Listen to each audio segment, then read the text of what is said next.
بسم اللہ الرحمن الرحیم۔ ناظرین، چلکے کے ساتھ سیب کھانا زیادہ بہتر ہے کیونکہ اس کے بہت سے فائدہ مند اینٹی آکسیڈنٹ اور فائبر کا مواد اس کے چلکے کے اندر موجود ہوتا ہے۔ ہلدی، جوائن، ادرک اور دار چینی جیسے مسالے جسم میں حرارت پیدا کرتے ہیں، مرغان اعضاء کے استعمال کے بعد ہاضمہ بہتر بناتے ہیں اور سرد موسم میں سستی کم کرنے میں مدد دیتے ہیں۔ ایک نئی تحقیق سے پتہ چلا ہے کہ صرف ایک ہفتے کے لیے سوشل میڈیا سے دور رہنا بھی بے چینی، ڈپریشن اور نیند کے مسائل میں کمی لا سکتا ہے۔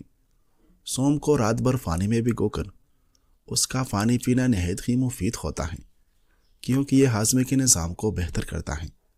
سیدنا انس بن مالک رضی اللہ عنہ اللہ کے رسول صلی اللہ علیہ وسلم کے خادم خاص تھے۔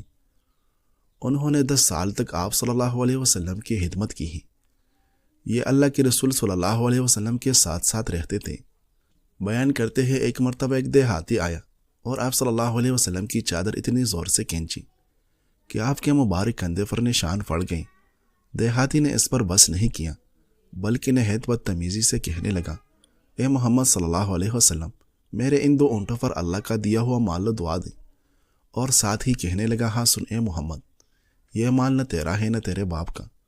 آپ صلی اللہ علیہ وسلم اس دیہاتی کی بات سے ناراض نہیں ہوئے بلکہ اس کی اس بےہودہ گفتگو پر خاموش رہے۔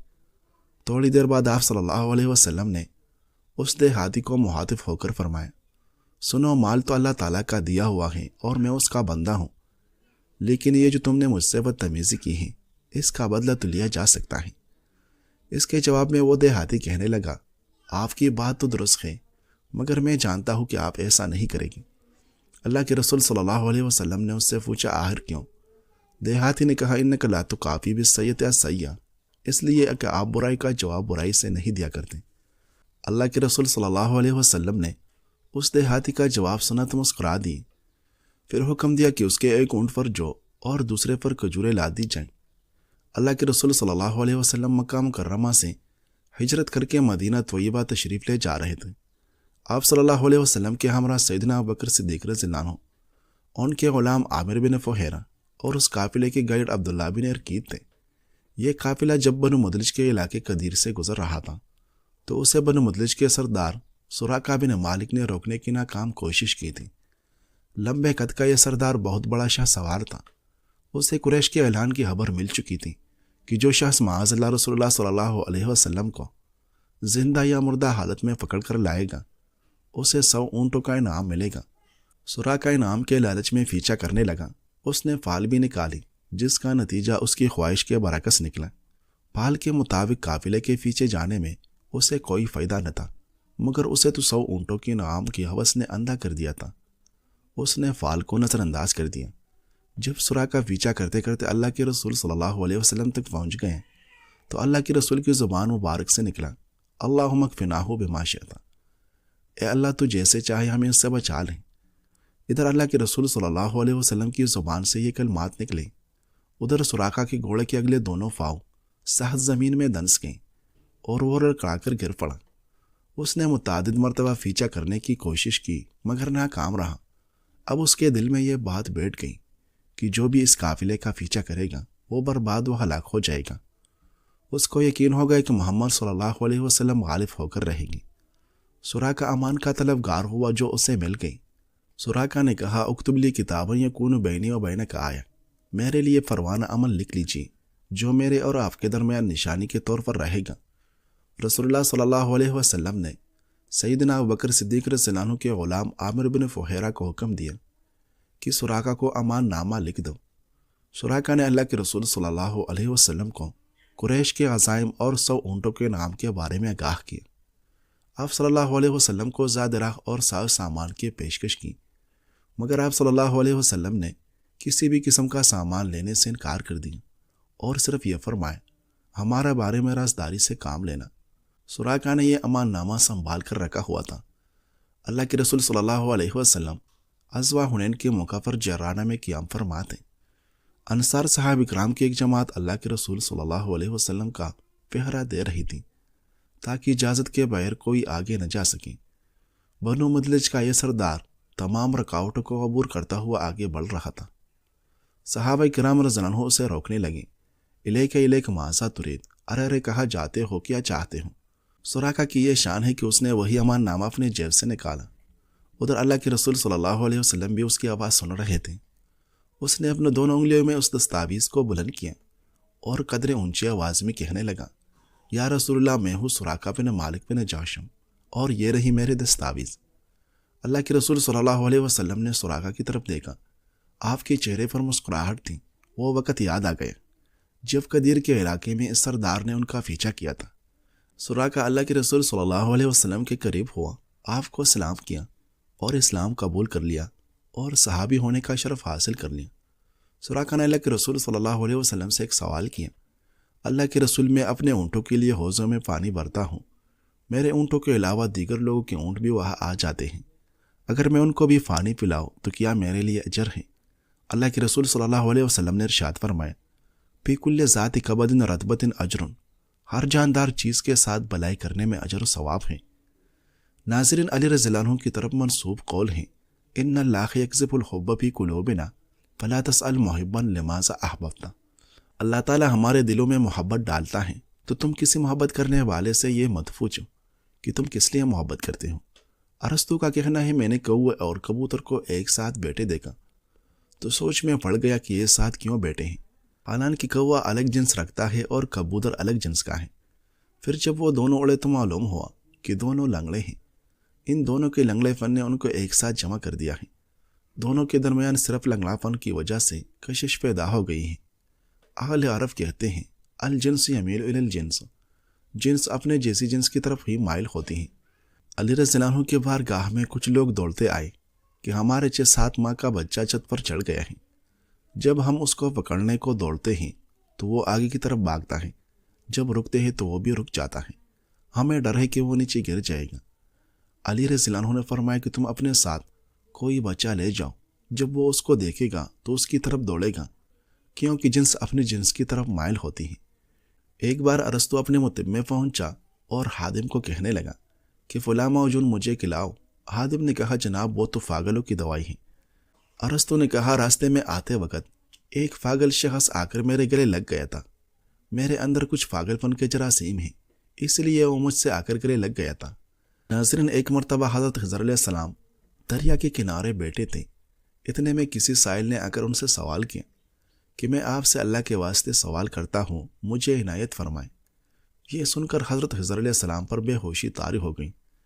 جب کچھ ہوش ہوا تو فرمانے لگے، بھائی میں تو صرف اپنی جان اور مال کا مالک ہوں، تم نے مجھ سے اللہ کے واسطے سوال کیا ہے، لہٰذا میں اپنی جان اور ذات تمہارے حوالے کرتا ہوں، تم جس طرح چاہو اس کے استعمال میں لاؤ، بازار میں فروخت کر کے اس کی قیمت سے فائدہ اٹھاؤ۔ چنانچہ سائل ان کو بازار لے گئے اور ایک شخص ساہمہ بن ارکم کے ہاتھ ان کو فروخت کر دی۔ یہ خریدار ان کو اپنے گھر لے گیا، اس کا ایک باغ تھا۔ چنانچہ ساہمہ نے حضرت خضر علیہ السلام کو ایک کدال دے کر کہا کہ اس سامنے والے پہاڑ جو 3 مربع میل رقبہ میں واقع تھا، مٹی کاٹ کاٹ کر باغ میں ڈالتے رہے، اور یہ حکم دے کر ساہمہ اپنی کسی ضرورت سے کہیں چلا گیا۔ حضرت خضر علیہ السلام اس پہاڑ سے مٹی کاٹ کاٹ کر باغ میں ڈالنے لگے۔ جب ساہمہ واپس آئے تو اس نے گھر والوں سے دریافت کیا، تم نے غلام کو کھانا بھی کھلایا ہے یا نہیں؟ گھر والوں نے جواب دیا کہ ہمیں معلوم نہیں غلام کہاں ہے۔ یہ سن کر جب ساہمہ خود کھانا لے کر باغ میں آئے تو اس نے دیکھا کہ وہ غلامی نے حضرت خضر علیہ السلام تمام پہاڑ کی مٹی کاٹ کر ڈال چکے تھے اور اپنے کام سے فارغ ہو کر اپنے مولا حقیقی کی عبادت میں مصروف تھے۔ یہ دیکھ کر ساہمہ کو بڑا تعجب ہوا اور اس نے دریافت کیا، یہ تو بتائیے کہ آپ کون ہیں؟ یہ بات سن کر حضرت خضر علیہ السلام پر کچھ بے ہوشی سی طاری ہو گئی، اور پھر افاقہ ہونے پر انہوں نے فرمایا، بھائی میں خضر ہوں۔ یہ سن کر ساہمہ کی ہوش اڑ گئی کہ تو نے یہ کیا؟ ان کو غلام بنا کر ایسے کام پر لگائے، یہ انتہائی گستاخی ہوئی۔ پھر ہوش آنے پر ساہمہ نے توبہ کی اور پروردگار سے عذر خواہی کے ساتھ حضرت خضر علیہ السلام کو آزاد کر دی، اور جناب باری میں عرض کی کہ الہ العالمین مجھ سے اس کا مواخذہ نہ فرمائے، کیونکہ میں ان کو جانتا نہیں تھا۔ اس کے بعد حضرت خضر علیہ السلام نے دعا فرمائی اور سجدہ شکر بجا لائے کہ اے میرے پروردگار، میں تیرے ہی حق میں غلام بنا اور تیرے ہی حق میں آزاد ہوا، اس پر تیرا شکر گزار ہوں۔ ناظرین، سیدنا ابو ہریرہ رضی اللہ عنہ فرماتے ہیں کہ ہم لوگ مسجد نبوی میں بیٹھے ہوئے تھے کہ ایک اعرابی دیہاتی مسجد میں آیا، اس سے پیشاب کی حاجت تھی کچھ دیر کے بعد وہ اٹھا اور مسجد کے ایک کونے میں پیشاب کرنے لگا۔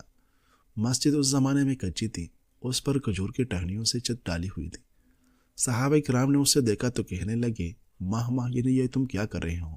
مسجد میں پیشاب کر رہے ہو۔ انہیں اس دیہاتی کی یہ حرکت نہایت بری لگی۔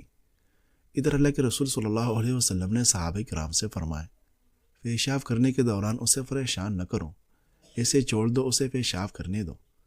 صحابہ کرام خاموش ہو گئے اور اس نے پیشاب کر لیا۔